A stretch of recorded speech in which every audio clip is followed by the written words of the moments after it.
How's it going, YouTube? Coming to you today with another video, and today, guys, the brand new is going to be the Mitsurugi video that you've all been waiting for. Now, I really do like this deck a lot. I think that it's one of the strongest decks that we've seen in a very long time. It's something that is very complicated and something that you really want to spend the time learning, so I hope this video does teach you quite a lot when it comes to dealing with this matchup, when it comes to playing the deck, and when it comes to your choices for your main and your side going into your next tournament, because let's be real, Mitsu Rai is definitely just the best deck right now. Mitsu just took over Malice. Malice took a hard second right now. So that's one thing where even the event that happened this weekend, Malice had 7 in top cut, and Mitsurugi Rai, I believe, had 15. One was pure, or it was 16 and one was pure.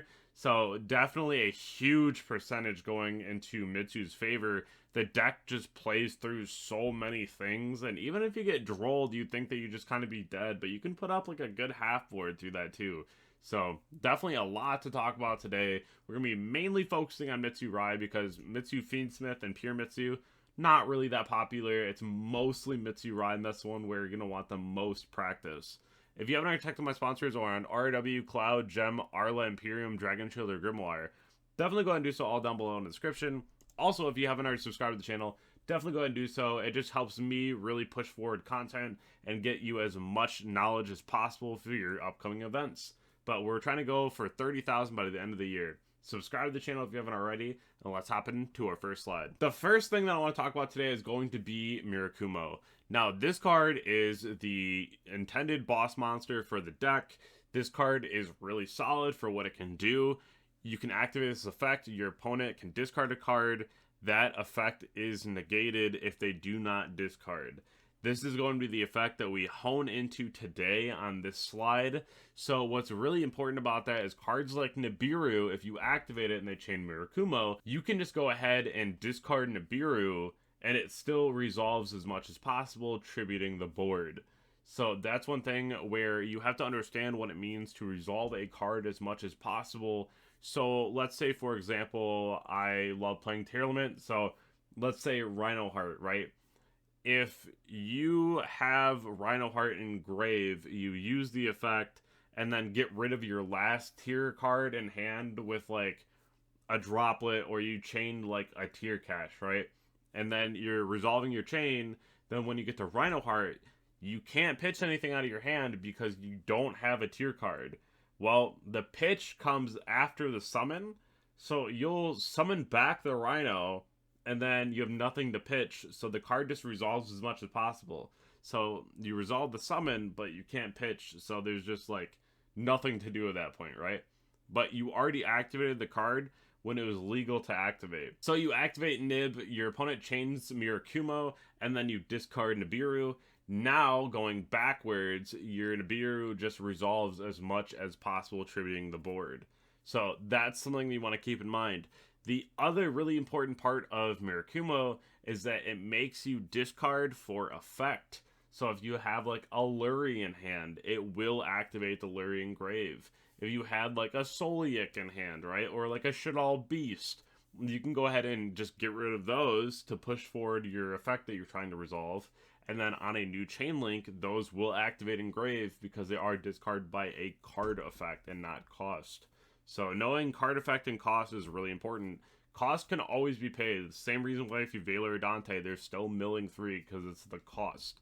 So that's something you want to keep in mind. But sometimes you can use cards against people, and that's something that you really want to use when you're thinking like 3 steps ahead. Because let's say you have like a Luri in hand and you activate Engraver, and you want that to resolve, and your opponent goes chain Mirakumo, you can just go, that's cool, discard Luri. So now you get to add Tract and then use the Luri that's engraved because it was discarded for card effect. I have 2 slides here for major counters. The first one's going to be hand traps. Now these are all going to be extremely important into this matchup, either in the main or the side. Either dominance card, honestly, if you can play one of them, you should be playing either one of them at 3 inner main with 3 imperm. The dominance cards are just way too good to just not be playing. You have to. And that's one thing where I hate definitives in Yu-Gi-Oh! But if you can, you really should, right? Just because those cards are very impactful. So Droll is going to be one that you just want to main right now. It's really solid. It's a card that just does so much. So make sure this card is around, because even if you're playing against like Mitsu Rai, they're still going to put up like a nice board through draw, but it's not going to be as nice as it would have been. And making sure that your opponent has a more mid board is definitely going to be the most important to your success, because if you want to pair this card with something like Nibiru even, your opponent's not going to have much of a leg to stand on once they're drolled. So that's something that you really want to consider. Fua is really solid. Of course, it's Fua. You're going to catch your opponent off guard off things like Ice's effect, Habakiri's effect, if they use the ritual from deck. One of the things that I really like too, and you can consider this, is even if your opponent goes for like the ritual and then they go ritual to summon, you can just impulse that instead of impulsing something like Habakiri, because if they still have the ritual spell in hand, then you get punished. So waiting for the card that's problematic is going to be the best option for you, especially because in Mitsu Rai, they only play one ritual spell. And without the access to something like Kusanagi at the time, it can be very awkward if your opponent's just like, well, there's not really a way to get that card back, right? So they're just not able to ritual. That's why a lot of people are trying out things like Code Igniter, which doesn't come up that often, but when it does, it can be pretty good. It's a rank 4 that allows you to ritual. So just another counter to a counter, right? But even Ash onto the ritual effect of someone from deck is really solid. And then Purge, of course, just being your second copy of Ash, kind of, asterisk. It's almost Ash, but it's not Ash, but it's still pretty good. Now, this is a second set of counters. My favorite counter on this slide here is Deck Lockdown. I think that card is just an auto scoop for many people, unless they open X'd. But even then, they don't really get the ad, so they still have to use Mirio to stop it, and then they lose an effect there, so it can get a little awkward. I think that this card just objectively does the best right now. I think Deck Lockdown is just very versatile into multiple matchups and can be very good. If you really want to just outdraw your opponent, you can go with Shared Ride. If you want to make sure they just stop playing, go with Mistaken Arrest. I like Mistaken Arrest a lot. That's something that I would consider. I like that card as much as I like Deck Lockdown. I just think that Deck Lockdown is a little bit better because you do shut off the summons from deck. Shadow Imprisoning Mirror I'm not super sold on, but if you play against Pier, it's really good. And then Ulti Slayer to stop something like the Detonator, and then it's really nice that they have like Mirakumo and Detonator, because you can just go ahead and bounce Detonator and then use the Mirror Logic to go ahead and target the Mirakumo.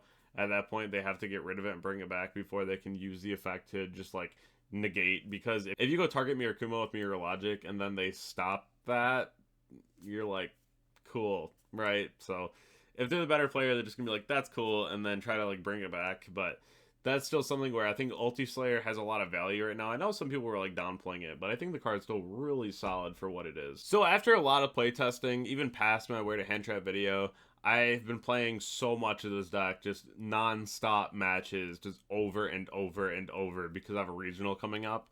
And I think the most important stop, in my opinion, is going to be Ash on the Saji. And I did mention that before in the Where to Hand Trap, it just wasn't on the screen. This is something that you really want to do. You don't want to Ash the Habakiri. Again, you don't want to get punished randomly.